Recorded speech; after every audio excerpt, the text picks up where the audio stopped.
Okay, so this is the pivotal time from when you pull into the driveway and until you enter your house. Y'all, this is what I like to call the 2-minute drill.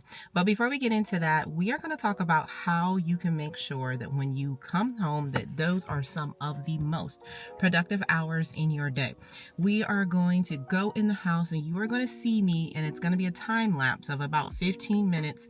Like I said, I call it the 2-minute drill. You're going to watch me immediately come to the house and get things ready for tomorrow. So you're gonna see me like get the coffee ready tomorrow. You're gonna see me pick out my clothes for tomorrow. You're gonna see me pick out my workout clothes for tomorrow. You're gonna see me get ready to cook dinner. You're gonna see a lot happen. And if you give yourself just that little bit of time, which I like to call 2-minute task or the 2-minute rule, you can get so much done in a short amount of time. So I know if you're like me, you pull into the driveway. Sometimes I have to sit back and quite honestly de-escalate before I even go in the house. So promise yourself you will not spend more to 3 to 5 minutes in the car. Take care of any last minute emails or anything that you need to do. Because once this car door opens for the next 15 minutes, we are moving. But it is going to be so worth it because on the other side of that 15 minutes, you're going to have a much more stable and structured evening that will allow you to get things done. Let's go.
So when you get home from work, after what I like to call like the 2-minute drill, which is the 2 minutes that I spend doing various quick tasks, make the coffee for tomorrow, get out whatever we're about to start cooking for dinner, go ahead and change into my clothes that are a little bit more comfortable, pick out my clothes potentially for tomorrow, get out my workout clothes. Like, I don't touch my phone at least the first 15 minutes before I'm home because I'm just trying to knock out all the little to-dos. It is like from the time I put my purse down until like sitting down right now, which was about 15 minutes, I try not to even look at my phone because that is where you can get distracted. So after you kind of do your 2-minute drill, football theme there, then I strongly suggest that if you need a moment, you sit down and you de-escalate and you figure out where you are emotionally, because this is the thing about being productive after work. You are not required to come home and like be doing all of these amazing things. You're not coming home to start a business plan or go run a marathon or do all those things. You may come home and simply cooking dinner is all you have. You may come home and find the time to do some additional things, which I'm going to show you how I do it. Or it may simply be that this is not the day for that. So gauge yourself emotionally to see where you are, how your energy levels are, and do not feel guilty if this is just not that day. But don't make every day a day that you are not using your time at home to be productive. Because one of the things I talk about all the time is you go to work, most of us for 8 to 10, some of us even 12 hours a day. You are asleep. When are you going to do the things that matter to you? So that is what this video is all about. And I'm going to show you what I do after I sit down, gauge myself, and put on something more comfortable and go upstairs and knock out the next 90 minutes. So the first thing I'm always going to do is hydrate, hydrate, hydrate. So think of this as double stacking. You can get a lot of water consumed when you get home from work. So you're going to see me here grab my timer. I'm going to set the first timer for about 30 minutes. And I'm going to spend this next 30 minutes primarily doing some bill reconciliation and some outlining for YouTube. When you have a timer and it's not your cell phone, like you can get a lot done. When our timer's on our cell phone, we have a tendency to pick up our phone, check emails, check social media. So after that timer expires, I set another timer for 25 minutes, and I do this twice. So you're going to see me here working on editing a video that I'll be uploading soon about how I use my planner, because you guys said you wanted to see that. But I work, and because I have those 25-minute timers, I know that I'm not going to be working for hours and hours at a time, and I'm honoring that. So after I do that, I go downstairs and I start to cook dinner. Tonight we're having some kind of chicken dish that I found a recipe online, something quick and easy. It's just my husband and I this evening, so it's not like a big production. After I cook dinner, I pull out my calendar for tomorrow and I look at all of the things that I have going on for tomorrow so that I can make sure I know what my day is going to look like. Later on, I'm going to outline my planner and what it's going to look like for the day. And then I've talked about this in multiple videos, but I also time block and brain dump.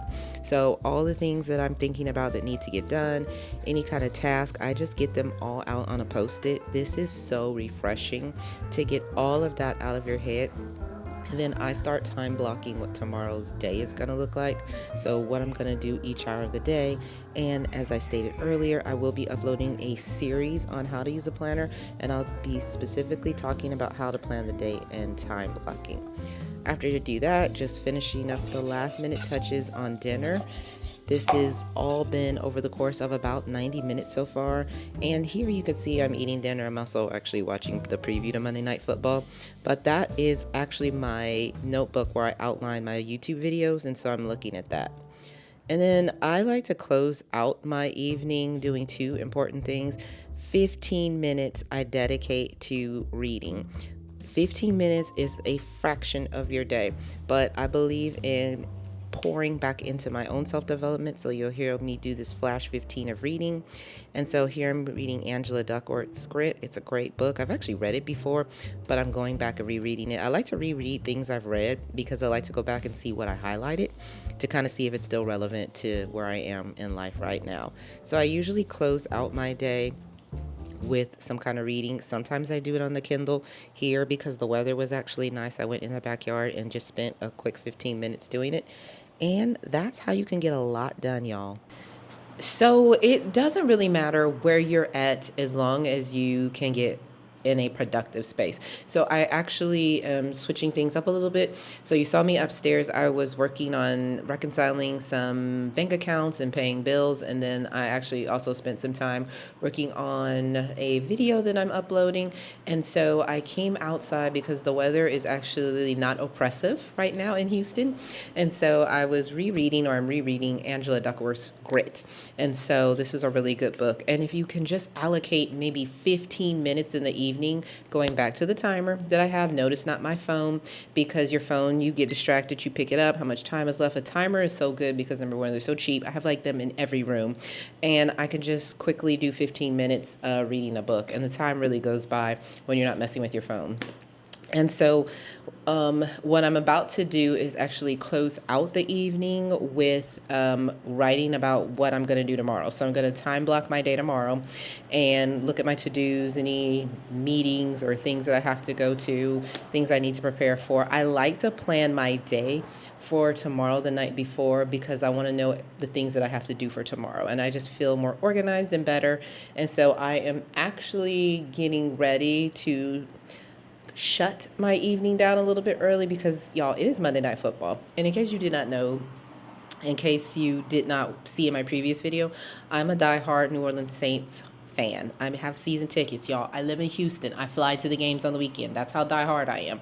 And so we are getting ready to play Monday Night Football with the Chiefs. But I just want to show you how much you can truly get done on a typical evening if you allocate your time accordingly. Because quite honestly, I came home, did the things I needed to do, and I still have time to watch Monday Night Football. And if I wasn't watching Monday Night Football, I probably would actually even have more time to do. My husband is, y'all, he sleep on the couch. He's a Cowboys fan, and they had a nail biter that ended at midnight last night. So it is so crazy that last night was his team and tonight's my team. And so we'll see. Hopefully, y'all, there's not despair that is yet to come as being a Saints fan.